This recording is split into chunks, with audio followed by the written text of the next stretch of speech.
So let's talk about AI in 2026, because, the whole conversation around it is really starting to change. We're moving way past that initial, wow, a chatbot can write a poem phase. Now it's all about real, tangible, measurable impact. So let's dive into the key trends that are truly going to define this pivotal year. And this quote from Deloitte, it just perfectly captures the vibe of 2026. The novelty, yeah, that's kind of wearing off. The focus is totally shifting. Businesses aren't just messing around in AI sandboxes anymore. Nope, they're asking the hard questions now. The ones about return on investment, about efficiency, and, how to actually use this stuff to transform how they work. So here's the bottom line, right?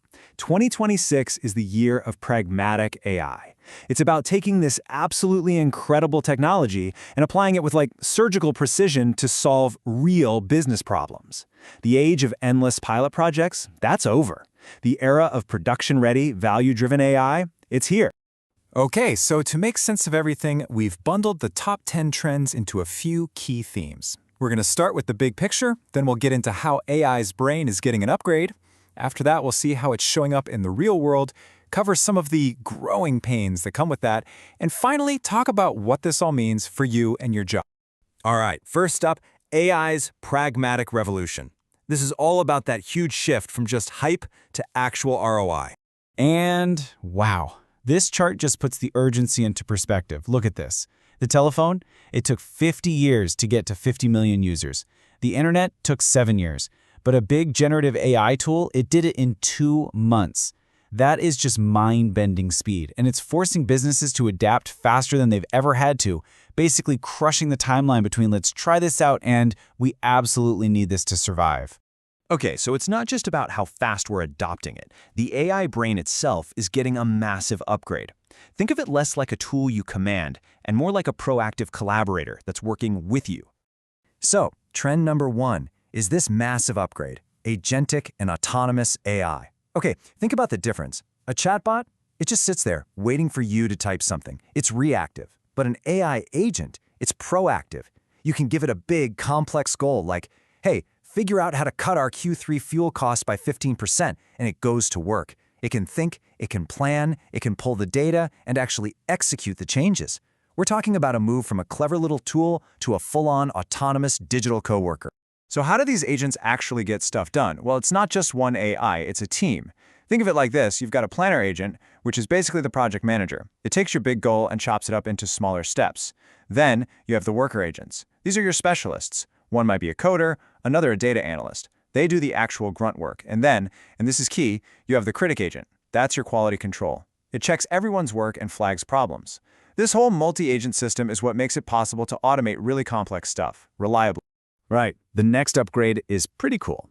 AI is basically getting more senses. We're talking about multimodal AI. So it's not just stuck with text anymore. It can see with images, listen with audio, watch videos, and process it all at the same time, just like we do. For example, think about an insurance adjuster at a car crash. They could snap a few photos, speak into their phone describing the damage, and boom, the AI combines the images and the audio to create a perfect claim report instantly. It's about giving AI a much richer, more human-like grasp of what's going on. And now, looking a little bit into the future, we get to trend number 9, self-improving AI. This is the next big frontier. The whole idea is to build AI that doesn't just do what it's told, but actually learns and gets better from every single task. Scientists are working on ways to take this super complex reasoning from those huge giant models and kind of distill it down, into smaller, nimbler models that can adapt on the fly. This is a huge step on that long, winding road towards what people call AGI, or artificial general intelligence. Okay, so AI has this brand new upgraded brain, but where is it actually being used? Well, that brings us to our next section, how AI is breaking out of the cloud and showing up in the real world, in factories and even on your phone. Okay, a huge piece of this whole pragmatic shift is the rise of vertical AI. You see, general AI models are kind of like a jack of all trades, master of none. But vertical AI, these are the specialists. They're trained on a massive diet of super specific data for one industry, whether that's medical records, financial data, you name it. And because of that, they get incredible results. Like a healthcare AI can listen to a doctor's appointment and automatically write up the clinical notes with insane accuracy. That saves doctors hours a day. That's a real, measurable ROI. Next up, AI is literally getting a body. This is trend number 5, the merging of AI and robotics. And it's all powered by something called World Foundation Models. Now, these AIs aren't just learning from text and pictures from the internet. No, they're being trained in super realistic simulations to understand physics. You know, gravity, how things fall, cause and effect. That's the secret sauce that lets Amazon's million-robot fleet zip around their warehouses, or lets cars at BMW literally drive themselves off the production line. And AI is also getting a lot closer to home, literally. We're talking about edge and on-device AI. The idea is to run these really powerful, but also super efficient models right there on your phone or in your car, and the benefits are huge. First, privacy. Your data never has to leave your device, which is awesome. Second, speed. You get almost instant responses because you're not waiting for a round trip to some data center halfway across the world. Plus, it works even when you don't have internet. This is a total game changer, especially for privacy and apps that need to be fast. Of course, this crazy fast expansion into, well, everything, isn't all sunshine and roses. So, in our 4th section, let's talk about the growing pains, this global scramble for power, for rules, and for control over AI. First up, we have a major infrastructure problem. By 2030, data centers, mostly because of AI, could be eating up a whopping 8% of all electricity in the US. To give you some context, that's more power than many entire countries use right now. The sheer amount of energy this stuff requires is a massive, massive challenge for our power grid. And this quote from IBM's Kautar El-Maghraoui really hits the nail on the head. We can't just keep building more power plants to feed the beast. The industry has to get smarter, not bigger. The new focus is all on scaling efficiency. We're talking custom-built AI chips, big leaps in quantum computing, and designing new AI models that are just way better at doing more with less energy.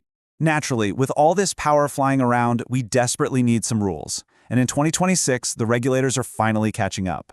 The big one is the EU's AI Act, which is basically setting the global standard for AI safety. What does that mean for companies? Well, it means they'll have to show their work, document how their AI is built, be upfront when content is AI generated, and prove where their training data came from. And all this leads to another huge trend, AI sovereignty. Just look at this data from IBM. Top executives are really worried about having to rely on other countries for their AI, for the data, for the models, for the computing power itself. So what's happening is this global push for nations to build their own AI capabilities, to protect their data, their secrets, and to basically stay in control of their own digital future. Okay, we've talked tech, we've talked geopolitics, but what about us, the people? Let's get to the most personal part, what this whole pragmatic AI revolution means for your job, your skills, and your future. Well, the whole story around jobs is changing, big time. It used to be all fear about jobs being lost. Now, the focus is all on the new jobs being created. Our value isn't just about doing tasks anymore. It's about how well we can collaborate with AI agents. And the number one skill to have isn't just being techie, it's AI fluency, knowing how to strategically direct these tools to get what you want. It's even making it possible for one person with a team of AIs to run an entire business.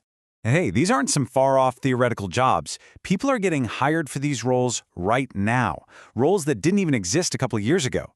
We're talking about prompt engineers who are like AI whisperers, AI trainers who customize the models, output auditors who are the fact-checkers and rule enforcers, and AI ethicists who make sure we're not building Skynet. These are the jobs that connect the pure tech to the messy reality of business. All right, so that brings us to the big question. How do you actually navigate this whole new world? I think this last quote from Deloitte is probably the single most important thing to remember. Success in 2026, it isn't going to be about who has the flashiest new AI. It's going to be about who has the courage to completely rethink how they do things. Because if you just automate a bad process, all you get is a faster bad process. The real winners? They'll be the ones who use AI as a chance to redesign everything from the ground up. So, look, the technology is shifting from just a tool to a real teammate. It can help us create, strategize, and build things in ways we're just starting to wrap our heads around. So the real question isn't just what AI is going to do, it's what are you going to build with it? I'd love to know, which of these trends gets you the most excited? Drop a comment below and let us know. Thanks for watching.